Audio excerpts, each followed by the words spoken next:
Halo, assalamualaikum bosku, kembali lagi di Bang Esel. Jadi video kali ini kita akan ngobrol santai saja tentang usaha perkontoran, terutama ada mungkin permasalahan yang mungkin sudah pernah kita alami ataupun mungkin sudah teman-teman yang baru buka konter dan suatu saat mungkin biasanya pasti akan mengalami juga. Semoga kejadian tersebut tidak membuat panik dan lain sebagainya. Jadi di sini akan saya coba bantu jelaskan. Sekali lagi di sini saya bukan merasa paling tahu ataupun lain sebagainya, tapi hanya nge-share saja pengalaman saya ataupun pengalaman orang di sekitar saya, teman-teman. Mungkin teman-teman saya atau mungkin bahkan orang lain yang pernah share juga pengalamannya kepada saya, teman-teman. Jadi mungkin ada teman-teman semua yang baru buka konter ataupun sudah lama tapi belum pernah mengalaminya ya. Jadi yaitu adalah transaksi nyangkut dan lain sebagainya. Jadi contohnya seperti ini, teman-teman. Jadi saldo sudah terpotong, laporan sudah sukses, nomor sudah pas, tapi nggak ada sama sekali laporan masuk ataupun pengisian berhasil di HP konsumen. Padahal saldo kita sudah terpotong, lalu nomor sudah pas dan lain sebagainya, tapi di handphone konsumen itu nggak ada masuk sama sekali, nggak ada laporan. Pas dicek juga masih kosong, teman-teman, nggak ada masuk ke handphone konsumen. Tapi untuk transaksi seperti itu saya sarankan buat teman-teman semua untuk cek SN, jadi cek kode SN di server teman-teman sendiri. Nah, untuk kode SN yang sehat itu biasanya dari 10 angka sampai 20 angka, tapi biasa itu rata-rata hampir 16 angka ya, teman-teman. Jadi seandainya teman-teman mengalami transaksi yang SN yang ganjal, contohnya mungkin tulisannya error ataupun hanya 3 angka, 4 angka, bahkan 6 angka dan lain sebagainya.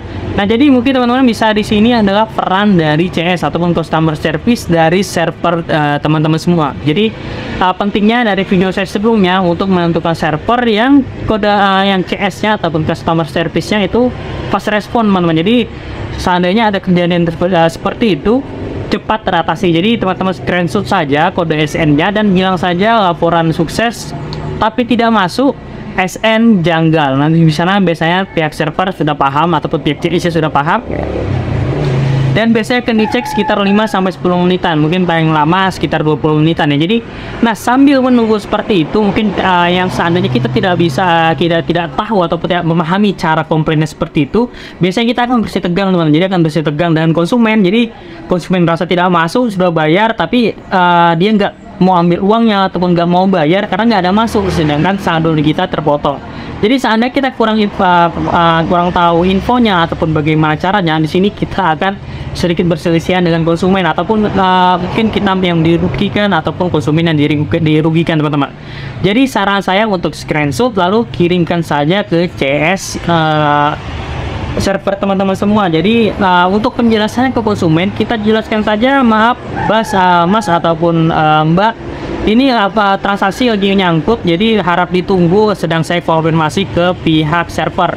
Jadi disuruh tunggu aja ataupun tinggalkan dan bilang aja pasti masuk. Jadi selama nomor pas, nomor masih aktif dan ada terjadi kesalahan seperti itu, SN janggal dan sebagainya, itu pasti masuk. Tapi teman-teman wajib yang namanya konfirmasi ke CS server untuk dicekkan ataupun ditangani permasalahannya. Biasanya akan gagal saldo kembali dan di sana teman-teman bisa langsung bebas untuk kirim ulang, teman-teman. Jadi untuk permasalahannya pertama adalah seperti itu. Nah, untuk permasalahan kedua mungkin ini adalah orang-orang awam yang sering mengalaminya ya. Jadi ada konsumen beli paket internet dan yang dilihat adalah nomor WA. Jadi saran saya, teman-teman, untuk konfirmasi dulu ataupun cek dulu nomor WA-nya itu adalah nomor kartu yang ada di pengaturan internetnya tidak, ataupun ada pengaturan data seluler tidak.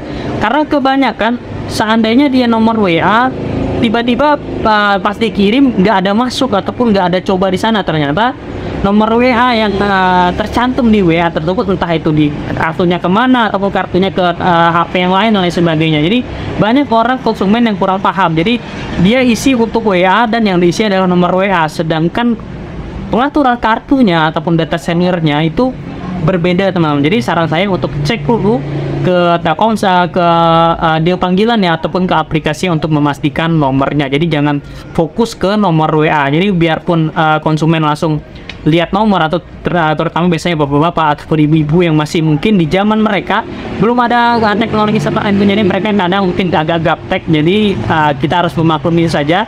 Jadi seandainya Nah, jadi seandainya kita mengalami ataupun menghadapi konsumen yang seperti itu, mungkin kita sedikit bisa edukasi teman-teman, bisa kita jelaskan bagaimana cara pengisiannya dan nomor apa yang harus diisi, nomor mana yang harus diisi, yang jadi bukan hanya tercantum di nomor WhatsApp, tetapi di nomor data seluler ataupun pengaturan kartu yang ada di handphonenya itu yang mana.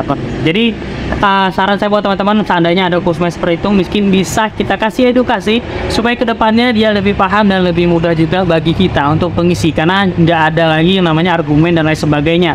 Dan apalagi untuk yang pertama tadi yang SN janggal dan lain sebagainya, mungkin itu bisa membantu teman-teman semua sehingga tidak terjadi kebingungan ataupun panik atau terlalu panik berlebih seandainya mungkin teman-teman baru buka kontak dan mengalami kejadian tersebut. Karena saking paniknya teman-teman mungkin bisa kirim 2 kali bahkan 3 kali karena masalah seperti itu.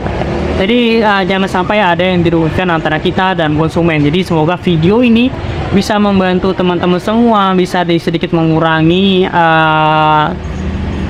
peluang-peluang untuk terjadinya kerugian ya dari usaha kita. Jadi konsumen nggak dirugikan, kita juga nggak dirugikan. Jadi kita juga bisa saling bagus ataupun saling baik, karena seandainya kejadian tersebut menjadi argumen mungkin akan gak enak di hati dan lain sebagainya, mungkin konsumen bisa pergi dan anggaran kita bisa berkurang dan lain sebagainya, teman-teman. Jadi dua masalah tersebut itu biasanya paling sering terjadi yang pernah saya alamin ya, tapi alhamdulillah mungkin saya sudah dapat handphonenya ataupun dapat ilmunya, sehingga saya bisa menyampaikan ke konsumen, bisa mengedukasi konsumen, dan sehingga kejadian-kejadian seperti itu sangat bisa diatasi, teman-teman. Jadi buat teman-teman semua yang baru buka usaha counter, semoga video ini bermanfaat ya. Jadi buat teman semua yang suka video ini bisa langsung kasih like.